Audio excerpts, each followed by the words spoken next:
Hello बच्चों, आज हम लोग करने वाले हैं NCERT application of derivative question number 6 to 9। एक एक करके डाउट को क्लियर करते जाते हैं। आपके पास भी कोई डाउट है तो आप मुझे क्लियर पिक्चर भेज सकते हैं, आपको वीडियो सोल्यूशन मिलेगा। तो देखते हैं क्वेश्चन नंबर 6 में क्या है। यहाँ पर बोला गया टैंक विथ रेक्टेंगुलर बेस। कोई टैंक आप इमेजिन कर लो, रेक्टेंगुलर बेस। ये सब देखो, थोड़ी सी इसमें इमेजिनेशन चाहिए होती है मैक्सिमम मिनिमम में, जब 3D ज्योमेट्री वाले फिगर्स आते हैं। और tank with rectangular base and rectangular sides open at the top is to be constructed so that its depth is 2 meter and volume is 8 meter cube. If building of tank costs ₹70 per square meter for the base and ₹45 per square meter for sides. Base का cost अलग है, वो given है 70 पर square metre and ₹45 पर square metre for sides. ठीक है, तो आप इमेजिन कर लो जिस रूम में आप बैठे हो, इमेजिन करो कि आपके रूम में छत गायब हो गया, छत है ही नहीं, तो आपके रूफ इज गोन, रूफ आपका गया। तो ये आपको एक टैंक की तरह आप एज्यूम कर सकते हो, जिसमें कुछ लेंथ होंगे और हाइट ऑफ द वॉल कुछ होगा, वो आप उसके अकॉर्डिंग काम कर सकते हो। Depth means height of the wall, ठीक है ना, हाइट ऑफ द वॉल। तो मैं कोशिश करता हूँ 3D ज्योमेट्री का कुछ ऐसा कुछ बनाने का जिससे आपको विजुअलाइज हो पाए। This is height of the, this is या ये रेक्टेंगुलर बेस हो गया और ये आपका हो गया टैंक, है ना, rectangular tank. Depth is 2 metre, यानी कि इसकी जो हाइट होगी उसी को डेप्थ बोलते हैं, दैट इज 2 मीटर, ऐसा कुछ। एंड इसकी वॉल्यूम है 8 मीटर क्यूब। ये रेक्टेंगल है, तो मान लो ये लेंथ हो जाएगा x और ब्रेथ मान लो y। ये तो लिखेंगे ना, लेंथ x, ब्रेथ y और हाइट 2 मीटर गिवन है। वॉल्यूम भी गिवन है आपका 8 मीटर क्यूब, ठीक है ना। तो वॉल्यूम के लिए मैं क्या लिख सकता हूँ, वॉल्यूम के लिए क्या लिख सकता हूँ, length into breadth into height. तो लेंथ इंटू ब्रेथ और इंटू हाइट 2xy, ठीक है, length into breadth into height, ये 2xy हो गया volume. v is equal to 2xy। चलो, तो v की वैल्यू है 8 गिवन है, 8 यहाँ ले लें, 8 is equal to 2xy, that means xy is equal to 4, xy is equal to 4। अब बोला गया बिल्डिंग ऑफ टैंक कॉस्ट ₹70 पर square metre for the base. तो बेस का जो कॉस्ट होगा ना, बेस का कॉस्ट, तो मैं उसको लिख रहा हूँ कॉस्ट बेस, ऐसा बेस का कॉस्ट। बेस का एरिया कितना है, x इंटू वाई इंटू ₹70 करेंगे, क्योंकि एक स्क्वायर मीटर का जो कॉस्ट है वो 70 है, तो xy स्क्वायर मीटर कितना होगा, इंटू 70 कर देंगे। And ₹45 square metre for the sides, तो 4 साइड्स हो गए ना साइड्स, तो कॉस्ट ऑफ साइड्स। अब देखो कॉस्ट का हम लोग कैसे साइड्स का एरिया कैसे कैसे निकालेंगे।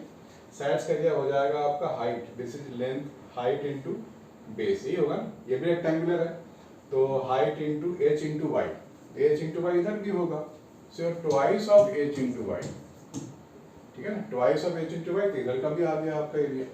इस साइड का एरिया क्या होगा, x इनटू h, ठीक है, तो twice of x into h, x into H हो गया, उसका ट्वाइस करेंगे तो इस साइड का भी आपका एरिया आ गया। 4 वॉल्स का एरिया कैसे निकालेंगे, ऐसे निकालेंगे हम लोग, तो इसको कॉस्ट से मल्टीप्लाई कर दो, दैट इज 45, ठीक है ना। तो टोटल जो कॉस्ट आएगा इनको ऐड कर देते हैं हम लोग, ठीक है ना।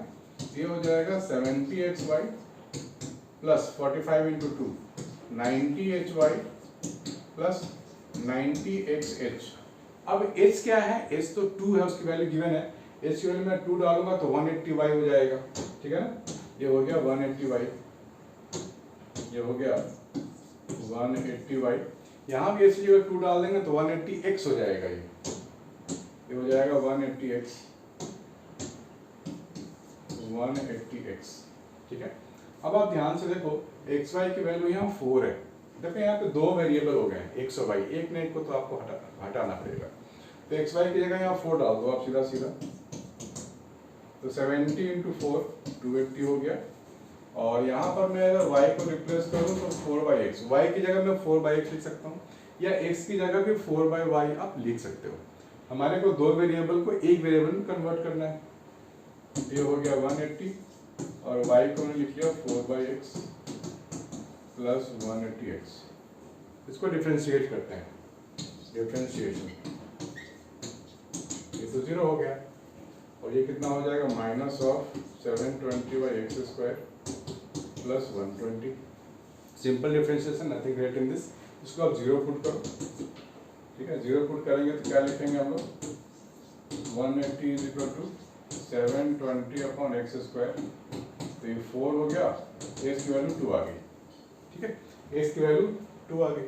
अब आप इसको डबल डिफरेंशिएट करोगे तो आपको मिलेगा पॉजिटिव, पॉजिटिव डबल डिफरेंशिएशन करें, d square t c upon d x square, ये हो जाएगा 720 इंटू 2 अपॉन एक्स की पावर 3 प्लस 0। ये तो पॉजिटिव आएगा एक्स की 2 के लिए, राइट। तो साइन चेक हो गया, साइन चेक हो गया। पॉजिटिव का मतलब मिनिमम वैल्यू, यानी कि मिनिमम कॉस्ट। तो मिनिमम कॉस्ट कब होगा, जब एक्स की वैल्यू 2 रखेंगे।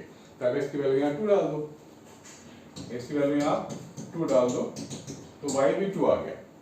यानी कि अगर आपको what is the least expensive tank, least expensive tank अगर आपको बनानी है तो आपको ये जो रेक्टेंगल है दोनों की जो साइड है सेम रखना पड़ेगा, यानी कि आपको स्क्वायर टैंक बनानी पड़ेगी, ठीक है ना। What is the cost of least. अब टोटल कॉस्ट की हम लोग बात करते हैं तो वापस आप यहाँ पे आ जाओ और एक्स वाई की वैल्यू यहाँ डाल दो, एक्स की वैल्यू 2 और वाई की वैल्यू 2, ठीक है, डाल देते हैं तो आपका टोटल कॉस्ट आ जाएगा। डाल दें, चलो डाल देते हैं।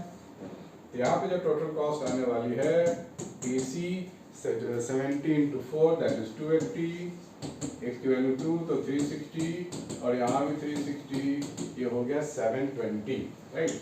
720 प्लस 280 1000 रुपीज, है ना। 1000 रुपीज का मिनिमम कॉस्ट में आपका बन जाएगा ये टैंक, ठीक है बच्चों। इसको नोट करो, फिर आगे बढ़ते हैं। तो क्वेश्चन नंबर 6 करने के बाद हम लोग आ गए हैं क्वेश्चन नंबर 7 पे। लैंग्वेज पे आपको फिर से ध्यान देनी है और कैलकुलेशन पे भी ध्यान देनी है।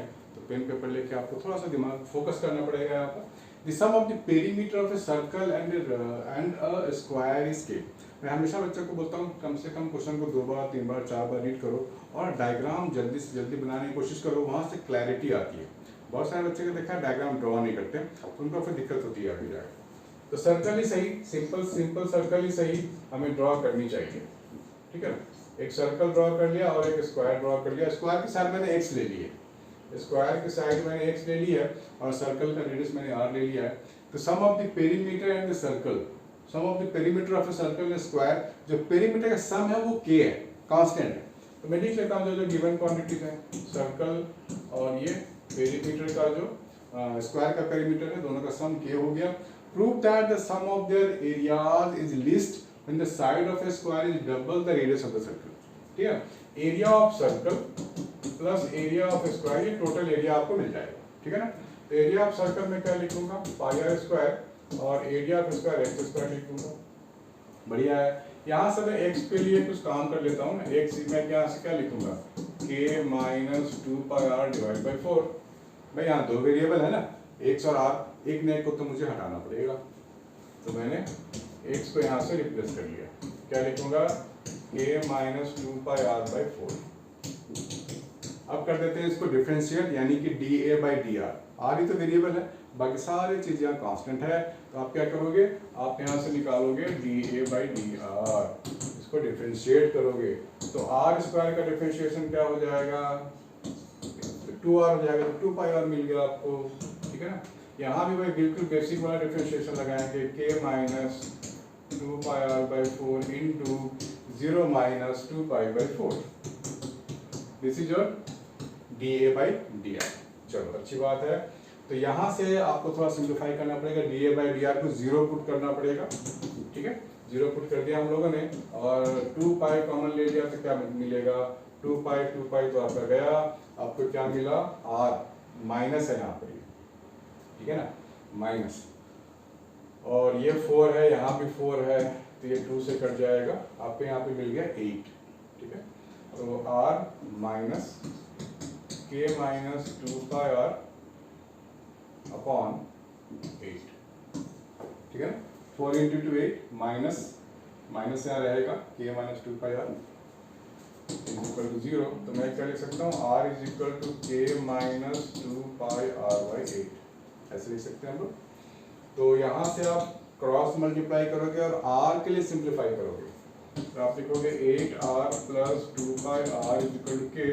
तो r is equal to k upon 8 plus 2 pi, r is equal to k upon 8 plus 2 pi, ठीक है। ये आपको मिल गया है आर क्या expression, r is equal to k upon 8 plus 2 pi. ठीक है, तो ये आर आपको मिलेगा, इस आर को आप वापस यहाँ डाल दोगे, यहाँ डाल दो तो आपको एक्स की वैल्यू मिलने वाली है। ठीक है, तो अभी था क्या, अभी था सिंगल डिफरेंशिएशन, इसको आप डबल डिफरेंशिएशन करके प्रूफ करोगे कि ये पॉजिटिव है, जो कि अपने आप ऑटोमेटिक आएगा। This is your single differentiation, right. तो आप यहाँ लिख लो डी स्क्वायर ए अपॉन डी आर स्क्वायर, इसको आप डिफरेंशिएट करोगे तो आपको मिल जाएगा 2 पाई। ठीक है, 2 पाई मिल गया, और इसको ये तो कांस्टेंट है, ये कांस्टेंट है, minus 2 pi by 4 is constant, और ये 2 भी साथ में रहेगा, ये 4 भी साथ में रहेगा, यानी कि 1/2 रहेगा।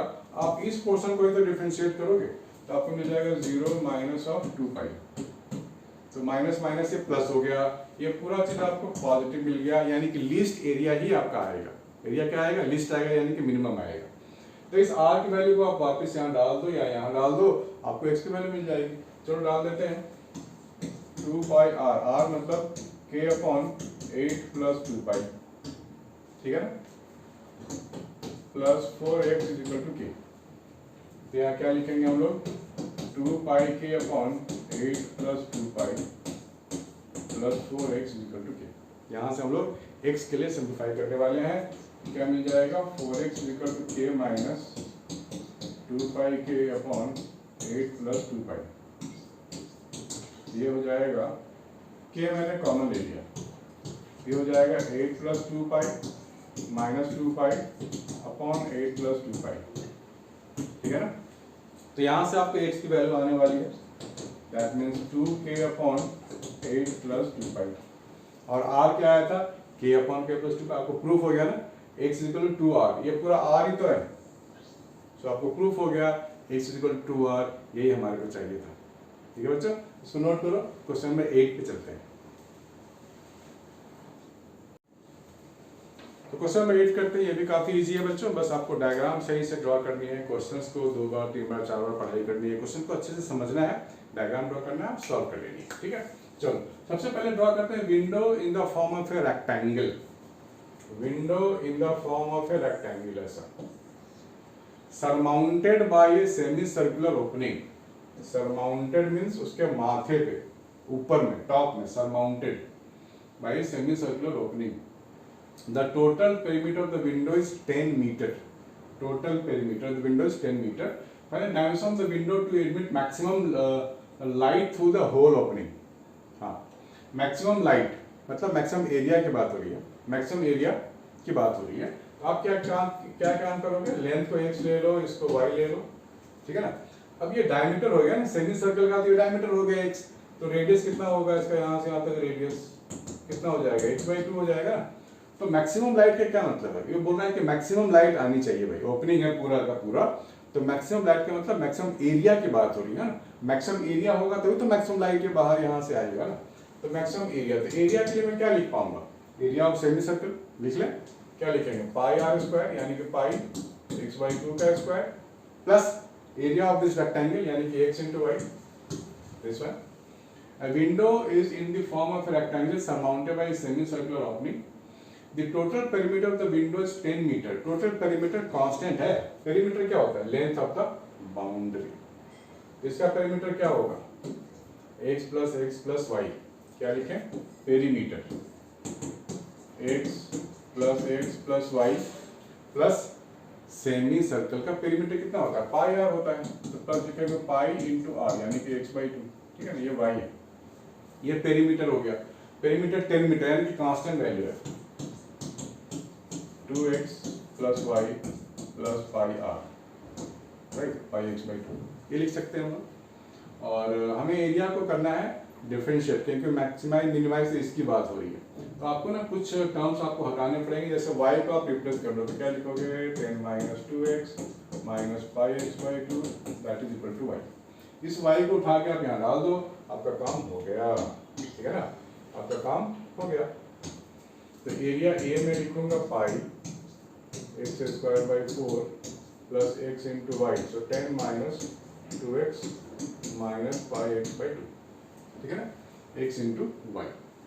अब हम लोग कर देते हैं इसको डिफरेंशिएट, इस x को पहले अंदर ले जाते हैं, जाएगा pi into x square by 4 plus 10x minus 2x square minus pi x square by 2। ठीक है। Find the dimension of the window to admit maximum light through the whole opening. तो इसको डिफरेंशिएट करो आप, d a by d x निकालो, 2 पाई x by 4 हो गया plus 10 हो गया माइनस 4x हो गया माइनस पाई एक्स हो गया। ठीक है ना, ये मिल रहा है आपको। इसको 0 पुट करो। पहले डायमेंशन आपको फाइंड करनी है, mind it, dimension of the window. तो बस ये खत्म ही होने वाला है हमारा। यहाँ से x की वैल्यू निकाल लेते हैं हम लोग। तो यहाँ भी x है, यहाँ भी x है, यहाँ भी x है, तो 10 is equal to x common ले लो, ये हो जाएगा 4 plus pi minus pi by 2। तो यहाँ से आपको मिल गया 10 upon 4 plus pi minus pi by 2। ठीक है, तो minus pi by 2, 10 minus 4 plus pi by 2, this is your x की वैल्यू। ये मिल गया आपका x की वैल्यू, यानी कि लेंथ आपको मिल चुका है। तो लेंथ को और भी सिंप्लीफाई करोगे तो आपको क्या मिलेगा, x is equal to 20 upon 8 plus pi. तो इस x की वैल्यू को आप यहाँ डालोगे तो y भी आपको मिल रहा है। सो 10 माइनस 2x की वैल्यू हो गई 20 upon 8 plus pi minus pi by 2 into x, that means 20 upon 8 plus pi, this is your y।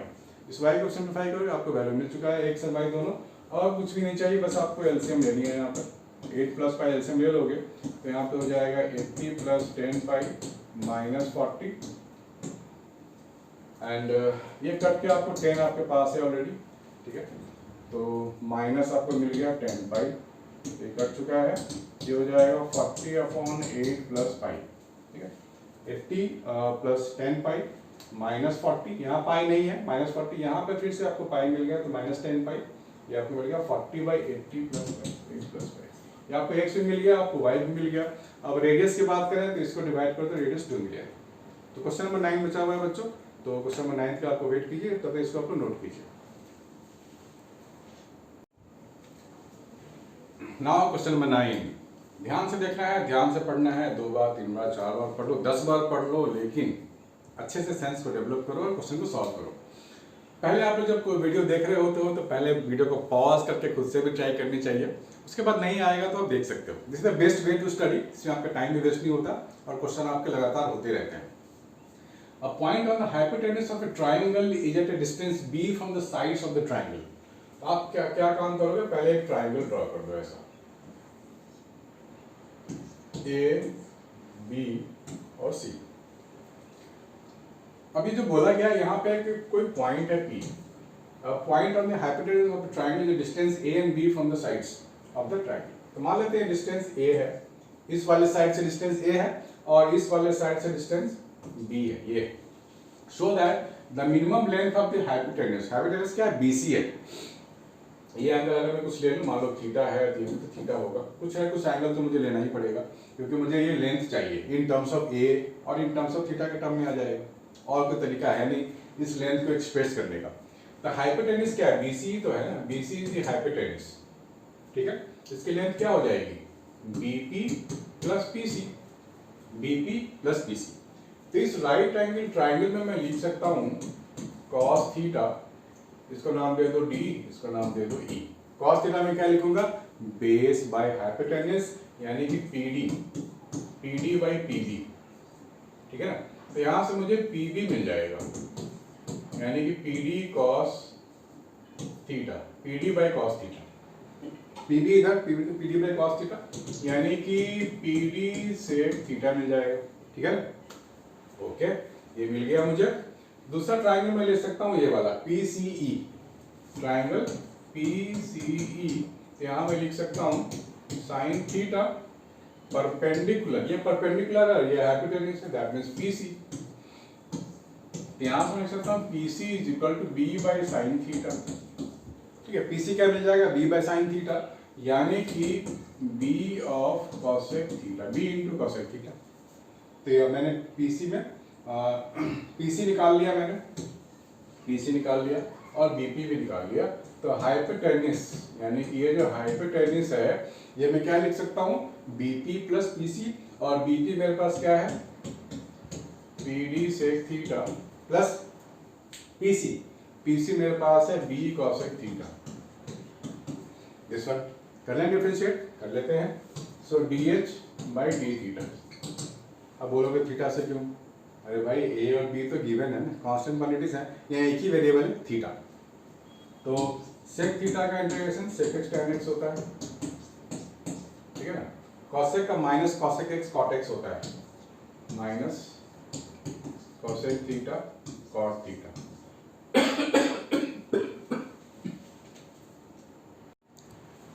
Sorry बच्चों, ये हो गया माइनस ऑफ कॉसेक थीटा, ये कॉट थीटा है।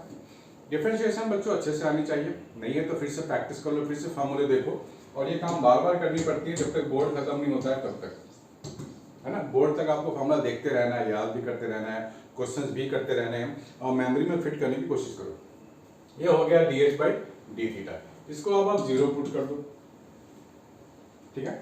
तो यहाँ से आपको क्या मिलेगा, PD तो स्मॉल a है, स्मॉल a यहाँ से सॉल्व करके देखते हैं थोड़ा क्या मिलता है।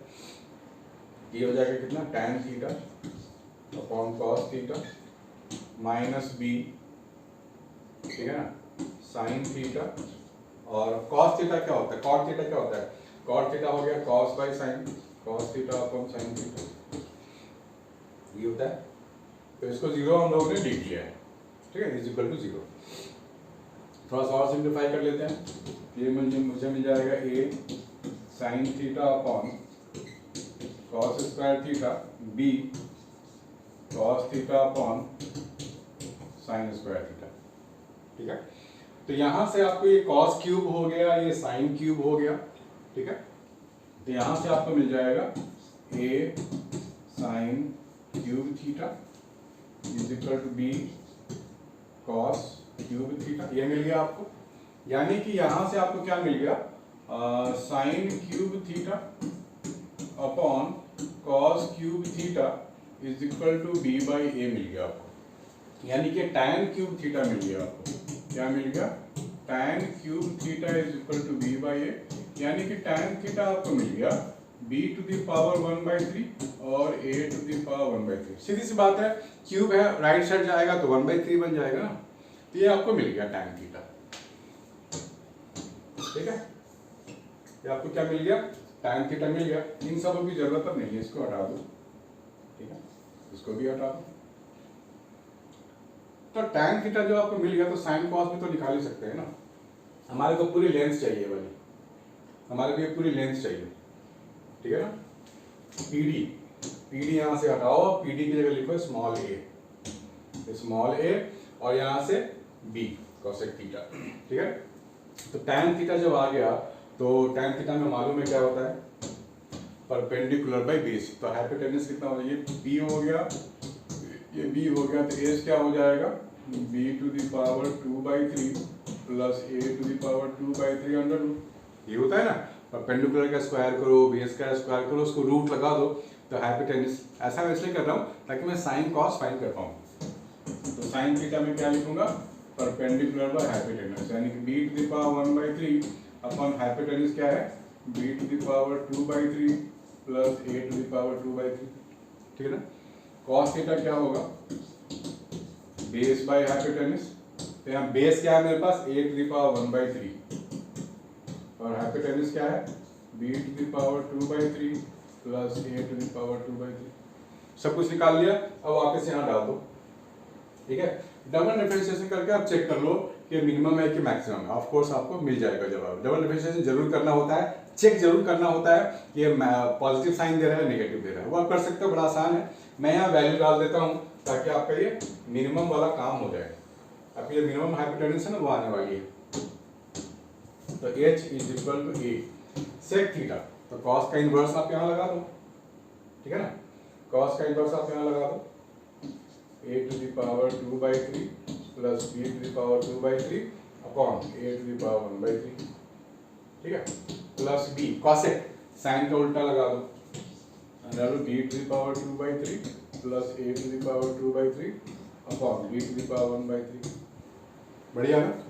तो ये पूरी आपको आ चुकी है, बस आपको थोड़ा सा और करना है। ये है, ये ऊपर जाएगा, ये भी ऊपर जाएगा, तो 1 - 1/3 ये 2/3 बन जाएगा। तो ये हो जाएगा h के पावर 2/3। ये दोनों बिल्कुल सेम है, आप कॉमन ले सकते हो बाहर। Plus b to the power 2/3। तो ये हमने जब कॉमन ले लिया है बाहर तो आपको मिल जाएगा a to the power 2/3 plus b to the power 2/3। ठीक है, अब ये देखो दोनों सेम टर्म ही तो है, इस पे पावर कितना है, रूट है, ये 1 है, राइट। तो रूट है, ये दोनों सेम टर्म ही तो है। रूट अगर आपको मैं बोलूं a रूट a की वैल्यू बताओ तो आप क्या बताओगे, a टू द पावर 3/2। अगर मैं बोलूं y इंटू रूट वाई तो क्या होता है, y पे पावर 3/2 होता है। वही चीज यहाँ भी करनी है आपको लिखना है a स्क्वायर 2/3 प्लस b पे power 2/3 whole to the power 3/2। ये आपको लेंथ ऑफ हैप्पीनेस मिल गया, बिल्कुल इसी कॉन्सेप्ट, बस पावर ही तो ऐड करना है आपको। ठीक है, तो आपको मिल चुका है। तो ऐसे ऐसे क्वेश्चन आपको बहुत सारे मिलने वाले हैं एनसीईआरटी में। एनसीईआरटी को करना बहुत जरूरी है, किसी भी आप बोर्ड में हो, सीबीएसई में हो या आईसी में हो, और डाउट आता है तो आप मुझे अपने डाउट ले सकते हो। बच्चों मिलते हैं नेक्स्ट वीडियो में और अच्छे डाउट के साथ। Bye and take care.